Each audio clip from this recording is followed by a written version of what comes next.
principles of composition.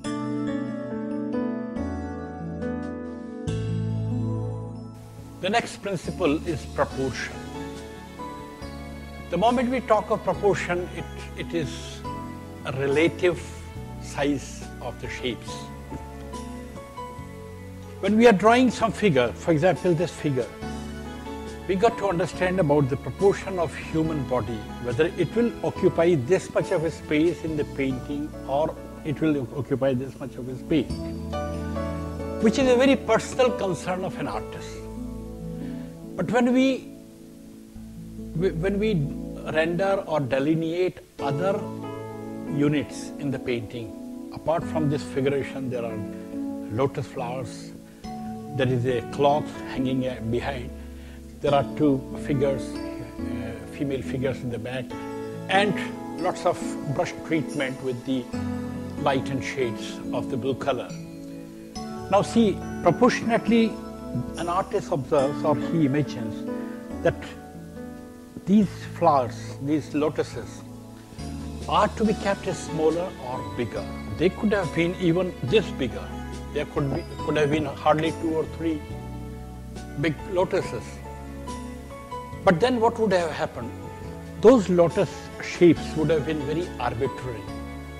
They would have been attacking the figure, and figure had to be much stronger or bold or with much of interest. If I want to draw the main attention to the figure, then I have to take the care of the proportion of other units. The other units should not be as big as the figure is. Of course, this cloth hanging behind, in scale it is bigger than this. But then the kind of contours in the figure make the proportions, I mean it gives another dimension to the proportions. Whereas this color is very almost flat and there are variations of and modulations in the figure. So this is how an artist imagines about the proportions. Then while taking the examples of proportions, we can cite several examples in miniature paintings also. We can talk of Ajanta also. See, in Ajanta, there is one figure of Avalokiteshwar. Avalokiteshwar is a very huge figure. It's a young bodhisattva as prince, and he is having a very beautiful headgear, cladded with lots of jewelry. Now this figure is so big in comparison to other figures, and there is a lot of activity around.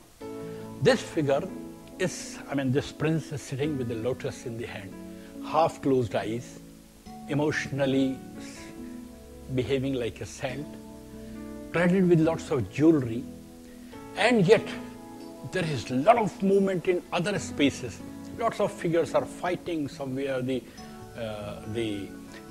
procession is going on, somewhere the monkeys are jumping, somewhere the fishers are doing fishing. But even then, the artist has drawn this figure so big to give a dominance. And to give the dominance, he has created such huge proportion of Avalokiteshwar. So this is how an artist images. Similarly, in our miniature painting also, you can see, if we measure the proportion of the tiger in comparison to the trees drawn here, the tiger is too big in the picture. But the artists want to emphasize on the vigor of a tiger. That is the main aim of the artist. He wants to express the vigor and the hugeness of the tiger. The tiger is almost, see, this is the proportion, even it's bigger than the pencil, and if we measure, it is almost the same height of the picture. It is so big in comparison to this. If you measure here up till the, see here and this much, and see here and this much, as big as the height of the total picture. The tiger is so big and the trees are so smaller, whereas when the tiger moves in the jungle, the trees are too tall. but artist is not bothered about the trees. He is using the trees as units to express that this is a jungle. So this is how the proportion is being handled by the artists.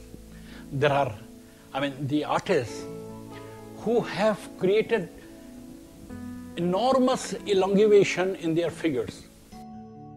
Look at this famous painting of El Greco, the Vision of St. John. Now here, look at the figuration of St. John that El Greco created right from here till the end of the picture. He is so big. Whereas the other figures with whom he is related here are so smaller in proportion. So this is artist's mental proportion, that if he wants to give the dominance or the prominence to a particular figuration, he gives it more, he delineates it in much of a space, or with bright colors, or with bright different varied textures which dominate the scene. Even in abstract paintings, you can find the dominance through textures.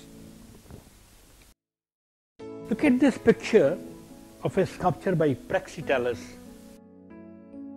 Praxiteles here, he delineates an athlete here, exactly like the human body.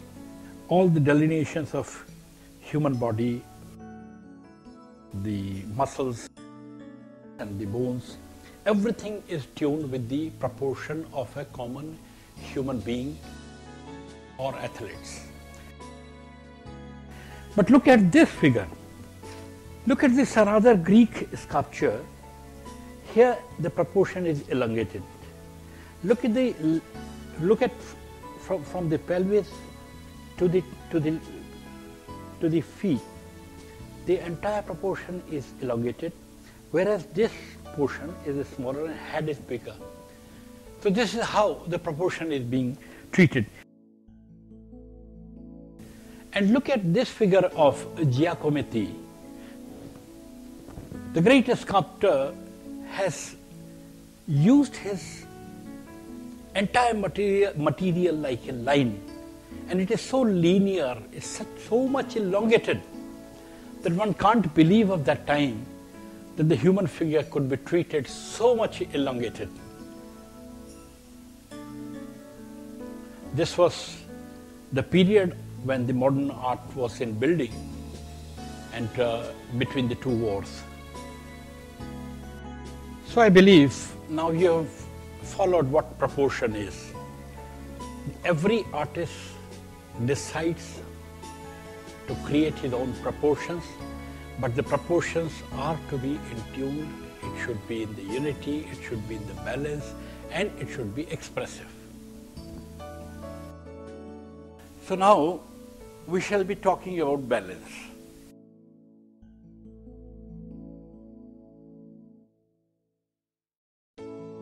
You know, balance has something to do literally with the axis.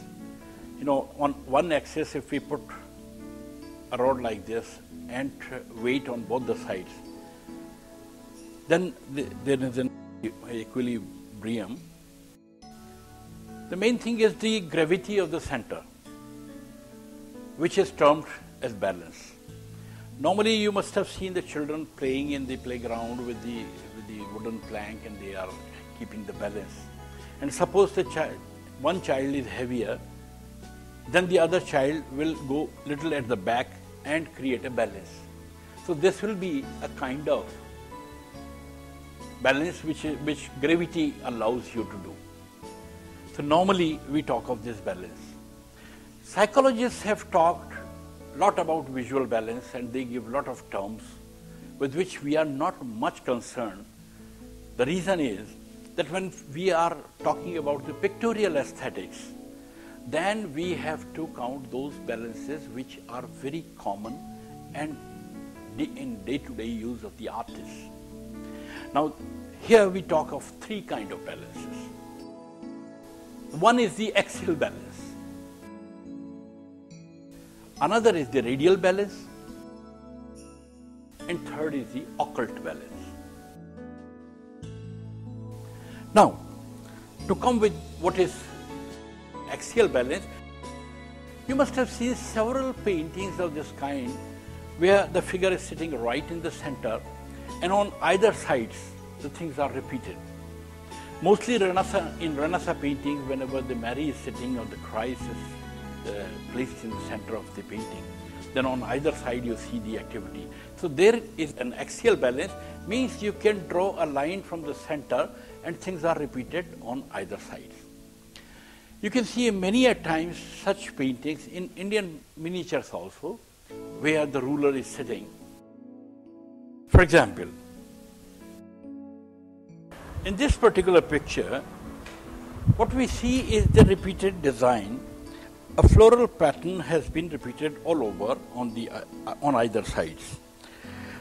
The reason is that there is an axis in the center and things have been repeated half this way, half this way, half this way, half this way. These kind of designs. We can shift to this design now. 17th century, especially a Tantra painting, where you see this in the center there is a rectangle, vertical rectangle, and the flower kind of motif has been done there. And on either sides, the strips have been repeated with difference of color. Now how? In axial painting also you start creating a variation. Look at the extreme left, there is a red color, and on the extreme right, there is a light green color. So with the variety of color also, you create a balance. Now this is axial composition, or I mean you can see that things have been repeated on either sides, but the color has been balanced looking to the hue of the color. So, you know, we'll be talking about the balance of line, balance of unity, balance. I mean, there would be balance of several elements of painting. And here we are talking about this particular miniature painting from Tantra school of art. And there we are seeing how the things have been repeated.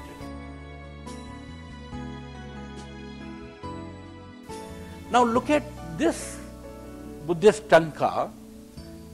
The Buddha has been kept right in the center.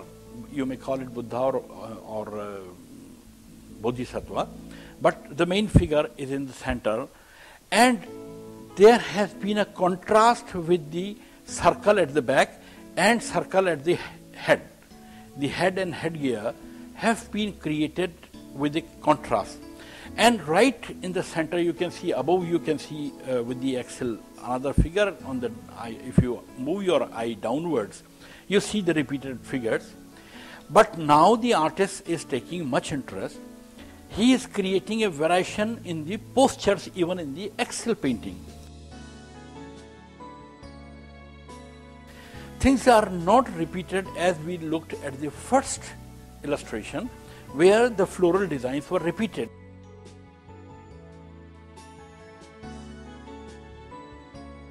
Now, even in axial painting, axial composition or axial balance, how the artist is creating the variations. Despite of the fact that things are repeated, the artist is dividing the space in different ways. Look at this circle. This circle is repeated, but this circle has been off from the center. Similarly, on the other side also, circle, but this has been little off. Similarly, if we go down, look at this figure which is in continuation to the axial, but there are variation of postures. Hands up, one leg is parallel, so it creates this kind of axial, and this leg creates this kind of axial, and this foot, you know, it gives this direction. So with each figure, the artist is taking the pleasure in creating various postures even in the axial balanced composition. The thing is that this is a very typical and very rich school of painting, the Tanka school of painting, which was practiced in Nepal and Tibet, etc. And it is still being continued there. So it's a kind of painting where most of the paintings, almost 95% of the paintings, have the axial balance. Look at this painting from mid-19th century. This is quite a geometrical composition where the axial composition has been used. But the way in Tanka paintings, we looked at the variation of postures. Similarly here, you can watch. Look, this white has not been repeated here. It is black. The black has not been repeated here. It's red. So how the artist is creating variations? Look at this square and look at this square. He has countered this square in a different way. Though it's completely an axial composition, yet the artist has created with the color field areas, creating lots of variations. So how even the axial balance could be created in a work of art which could be aesthetically great. Now, let us talk of another balance, which we say radial balance. Now, radial balance means it begins from a point and every activity is surrounded by this point. There is a center of axis, center of point, and from center of point, all the activities are surrounded. You see, there could be several patterns, there could be repeated patterns, and there could be irregular patterns as well. Now look at this painting. Here the balance is in a different way. See, Krishna is of course in the center, one figure, but the same Krishna has been repeated in the circle. Since it is a dance, it's a Maharasa performed by Krishna, so being a dance, it is the artist has created a circular form. But apart from this circular form here, you see, everything is concerned about the center figure. Every movement is directing towards the center. Now, this kind of composition where there is a single point, and from single point, everything is pointing towards the figure. That kind of composition is taken up as the radial balance. Now let us look to the another work. Now look at this composition. Here also the figure has been kept in the center, which was a tradition also in Mughal Empire. But apart from this, look, every figure has got separate postures, different posture. Even look at the architecture. In architecture there are no repetitions. If there is a minaret here, the another form is different, then they have left the space in between of the garden, and this minaret is different. So you see the variation there. The horse coming inside. Now the horse and the people around here, there is a space here. So, but everything is looking towards the every object or every element is pointing towards the center figure. So this is not an axial balance, but this is a radial balance. Now look at this visual where the Christ is reclining and other saints are around him. Now the reclining figure is surrounded by these figures, and every figure is pointing towards Christ's figure. So this is another example of radial balance. Now, the third kind of balance is the occult balance. The occult balance allows the pictorial space, different kind of shapes, capped in different places, but the unity is to be created, of course. But unity is next thing. But when we talk of balance, if these elements have been placed in different areas of a pictorial surface, how you are creating the harmony, how you are creating the unity, how you are creating the rhythm. That is the personal gesture of an artist. But this is also a balance where things are neither repeated nor the movement begins from any gravitational point, that everything is pointing towards that figure or it is coming out of that figure. But you can place the things anywhere, and the relationship is quite different. It is very challenging also. Most of the artists, and especially the contemporary artists of the world, have been adapting the occult kind of balances, which is very challenging because every artist comes out with a challenge to bring his work with a new flavor, with a new gesture. Look here, this is an example of occult composition. You see, the artist has used a matchbox here, and the matchsticks are coming out here, and he has used them curved like a snake form. But see, normally the artist would like to design the center, their main form center off here or here, and then create the composition. But here the artist has brought the main character right on the left corner, which is very occult in the balance.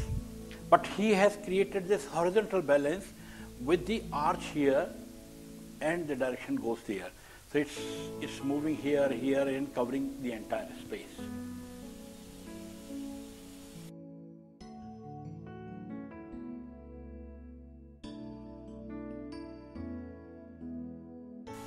Look here, the human figure has kept reclining like this and with the hands resting on the ground, and the artist has created a balance, occult balance, with this stick against such a strong rep. Here is another example of an occult composition where the artist has spread and all visual elements in all four sides and everywhere it is, excepting that he has tried to create the center of interest here in this area. But there are lots of radials in different corners. So, there is no axial and there is no radial.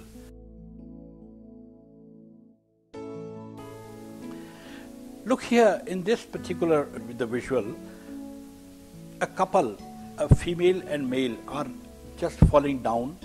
They are descending from the upward to downwards. And there are heads which have been repeated. But these figures have not been repeated anywhere.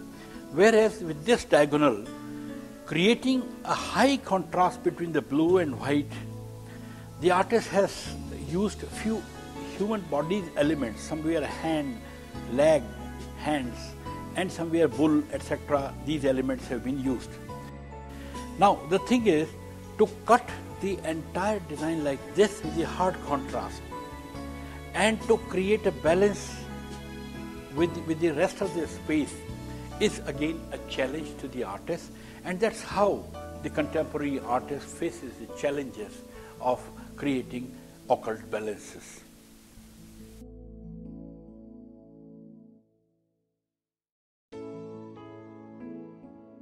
The next topic is unity. Unity, as it means that we have to unite all those visual elements which an artist plans to design in his space. Now the various elements, whatever you have borrowed from nature or whatever is coming out of your mind, that comes in a shape. Now those shapes spread all over the canvas. Now each and every unit which we have designed should have the unity with each other. So when a work of art reaches to an end, then the onlooker expects that there should be a unity between the lines, form, space, textures, color, has to be in the unity. That is the first demand of creating a painting. So your all elements which you have incorporated into your work of art, that configuration should have a tight unity. Nothing should be irrelevant. If there is anything irrelevant, any shape, any color stroke, any texture is irrelevant, then it means the composition has loosened its strength and the expression has gone poor. Look at this whole painting. Now, against white, there is a painted elephant and a woman cladded with Rajasthani jewelry is there, and there is a small door and there is a small offset of the wall. Now, in major, it's a white wall against which the figure is standing and other ornate things have been done. Look at the elephant. This kind of elephant has been painted on the walls of Rajasthan houses where the marriage ceremonies go on. It is a part of decoration. Now you can observe that the elephant is so strong with the black and with the other ornate work on its hump. It has been countered with a door here. Though the door is very simple, it does not have that much of ornate work as it has been done here. But the entire strength of this elephant has been countered with this figure also. Otherwise, everything is white. But believe it, the artist has created the unity between the three, cutting this wall up till there, which is going to the infinity. Had this wall not going to the infinity, had it been like this,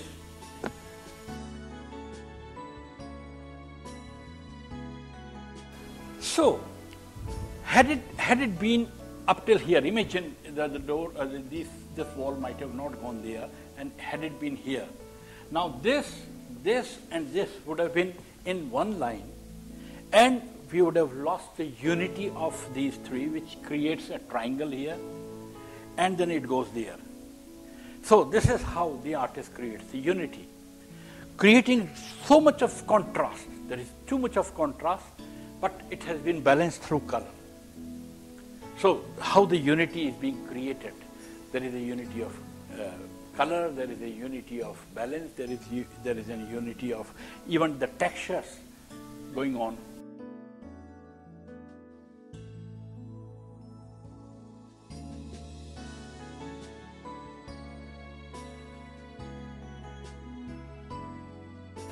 Now see, this is a beautiful example of a visual of a painting by a very eminent artist of our country, K.K. Haber.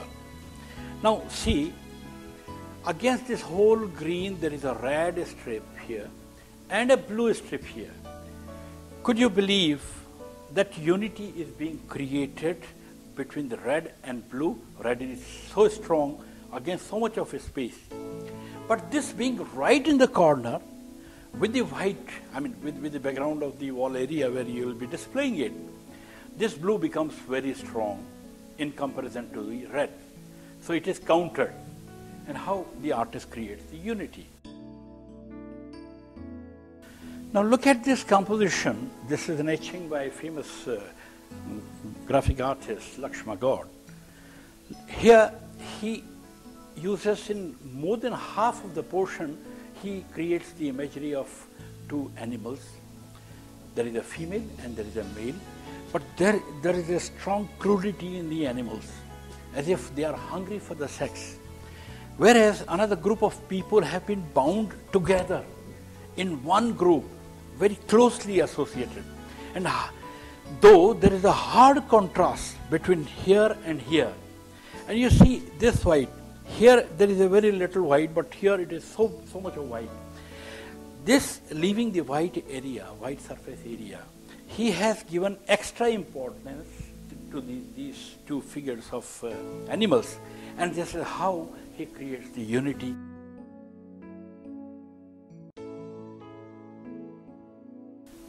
The next point is contrast. Now see, without contrast, nothing exists. We need a contrast. Suppose if I drink water, 3 glasses of water, I'll have to remain thirsty for next 1 hour or 2 hours. Then only I can have.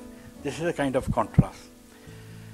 There is a contrast that a man marries a woman. Physically very different. This is also a contrast. But would you believe the contrast creates harmony? Would you believe that contrast creates rhythm? It creates tones in the life.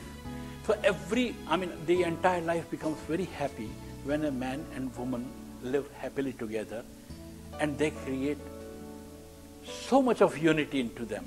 But it is a high contrast, physical high contrast is there, and there could be even mental contrast.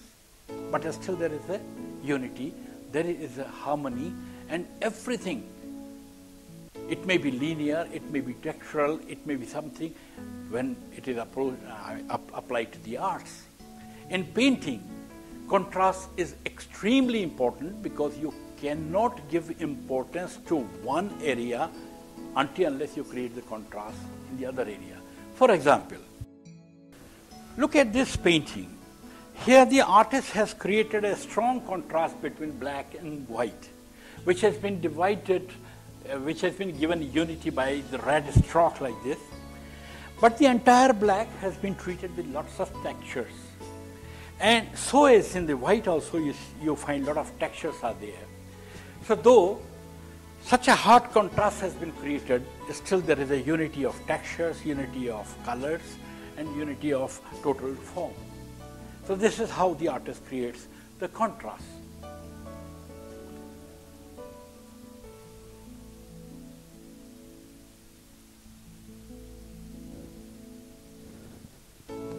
Now you see, this is another example of contrast. We saw the contrast between white and black.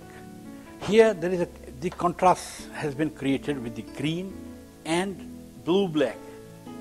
And to differentiate, to create a unity between them, there is an arch and those blue strokes are there, and the green is somewhere repeated here and the blue is repeated here.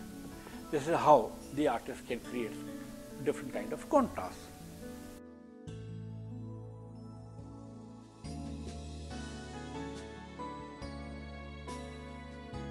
Now look at this painting. The artist has created a contrast with yellow, red and pink colors. Here, see, and how the contrast has been created. Instead of dark color, the artist has used only the red tone here, creating using the orangish white, the tertiary colors of oranges. So how the artist creates the contrast here. To counter this figure, he has used the door. But just imagine the figure beginning from here. If this figure would have not been countered by this door space or the stairs here, until this form would have been there, this would have been imbalanced. There would have not been a harmony. So the contrast would have been a failure. So how the artist creates a contrast between figure and the background, and this should be treated as a figure. Of course, it is the stairs and the door. So this against these two walls. This is how, the artist finds his own creative part of contrast.